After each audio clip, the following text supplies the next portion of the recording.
Wah, wah, wah, wah, wah, wah, wah. Cody, I think we might be retorted.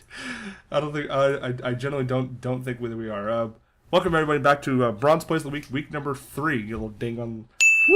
This time we actually have some artwork by I hope she follows us. I'm not entirely sure, but Zulidoodles. I look nice. I'm not sure about Chris, but he looks angry as he always does. Indeed. Featuring the honorary member of the Fanatics. Just for this. Yeah, just for this because the others don't talk. All right. I had just given Aurelia the Rift Herald and was getting her shit pushed in even after that and was still complaining about it. So the minute I hit 6, I came unhelped. Honestly though, like the flash was kind of wasted. It really wasn't necessary because by the time you flashed, Darius was actually poking back up into the lane, so there was no way he was getting away from you anyway. On this one, I don't know how I lived. Even after walking away, letting him punch me in the back of the head, I don't know how I continued. Yeah. I don't know how I did this. It's basically just a combination of Warwick's passive healing and the heal from Q. But you should have just man-fought him straight up. There was no reason to try to back away from him. I was like panic buttoning. Yeah. Oh no, understandable.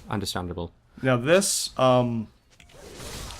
is just stun-locking Darius into oblivion. There's really not much to say about that. A tip about fighting Darius: walk with him when he starts his decimate. Don't walk away. Yes, you want to be. If you can't get away from his decimate range completely, you want to be inside the inner radius so he doesn't get the heal. I'll say this Poppy should have been dead 10 seconds ago. I generally don't know how Poppy lived through all that. It's because Braum missed his Q. And that was just bad by Koma. Like, greed is good. Now this, I pinged a Teemo just to survive the extra second. Before I didn't know about this particular Darius skin. I know they explode into blood like that. Mm-hmm. I thought I got went through the Hungering Strike, so I flashed for a panic. But I didn't know Teemo would explode into that much blood. There's just so much blood for a little Yordle body.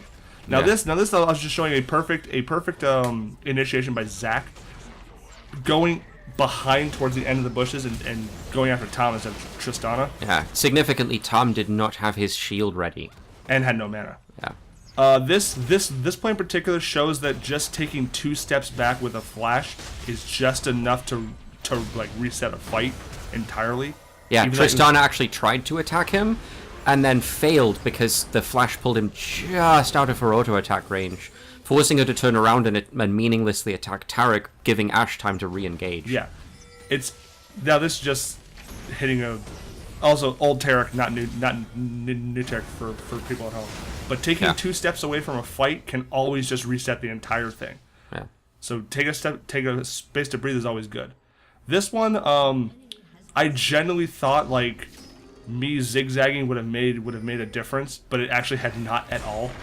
Where zigzagging continually that way would have been an entirely different, basically. Yeah, an entirely different way to deal with my day.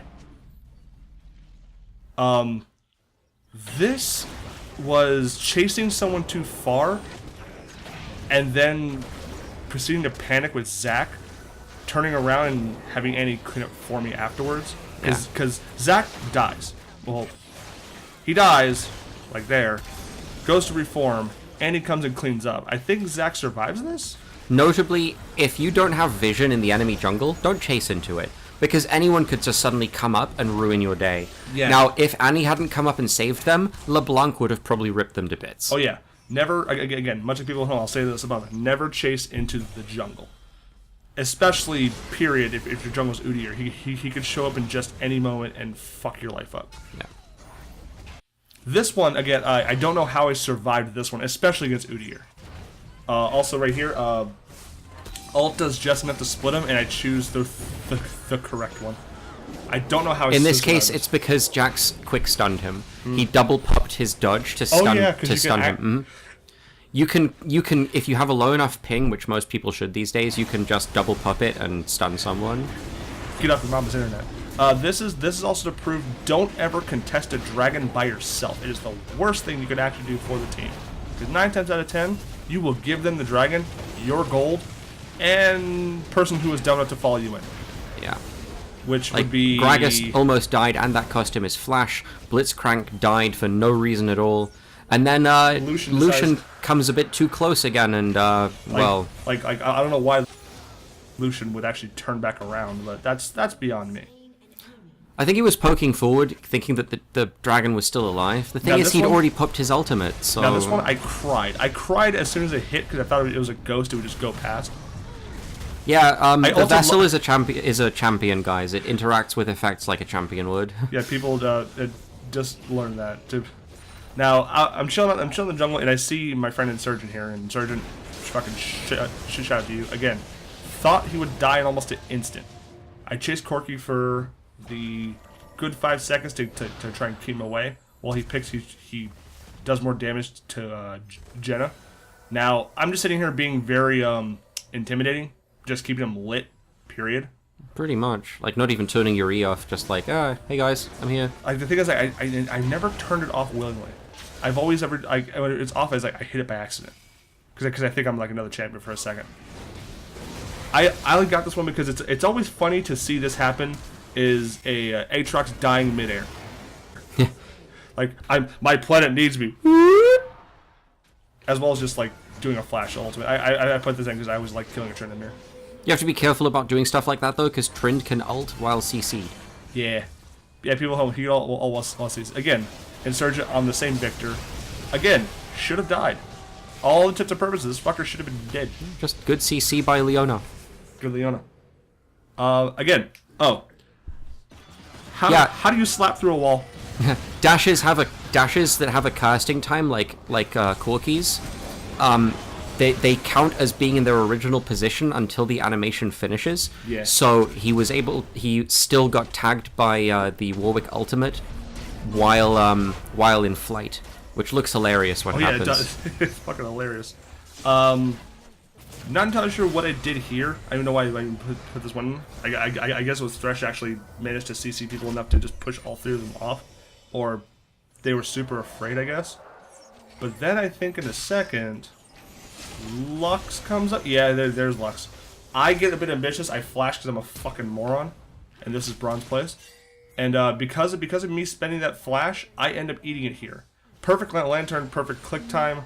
Unfortunately... But he didn't dodge the light binding, and therefore Lux was just like pew! If I hadn't wasted the flash like 5 seconds earlier, I would have made it out just fine. Yeah, you should generally never flash forward on an ADC unless you are 100% sure you're going to get a kill with it, and not die yourself. That's the important one, by the way, is not dying yourself. Step 1 of the league, don't die. Yeah. Just flat. Perfect lantern, perfect arrow. Oh yeah. For Mantine, he said, sure, catch all my cool good hooks. Unfortunately, this is the 6th or 7th ones he's missed the entire game, and I figured I would catch the first one he actually caught someone with, which was the Soraka. This was the first time. This would be the second one where he has to hit a non-moving target. Pretty much. A lot of people are like that though.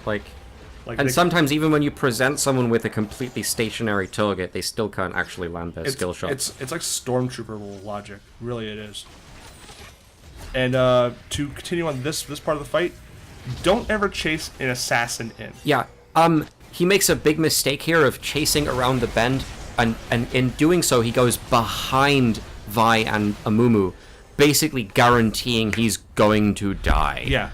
Even if he had killed the Lux, I mean, Fizz got it anyway, but even if he had killed the Lux himself, it wouldn't have amounted to anything because he still would have died in the process. Generally, a 1-for-1 trade is not a wise decision if it's an option. Like, if you can avoid doing a 1-for-1 trade, just don't do it.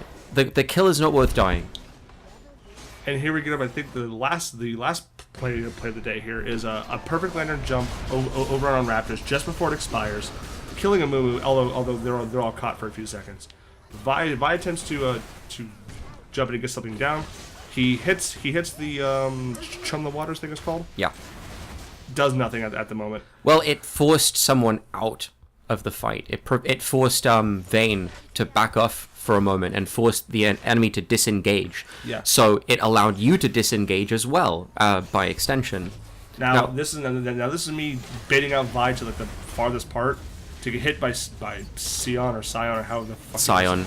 Sion's ultimate is amazing. Yes. Amazing. And then, meanwhile, since Vi is out of position and the enemy has no CC, Fizz just cleans house on the carry. And Pantheon just hits the tower and man drops because he has heavy hands, and that's about it. Yeah. Everyone, I appreciate you. I grabbed you for all this. If I missed you, let me know in the comments, because I'm trying to get everyone in these as much as possible, because I tell you all you're all going to be in these, and then you maybe never are. So catch me if I miss you or not. All right. Thanks for watching, and y'all have a wonderful day. All right. Bye. Don't say it like that. It's gay.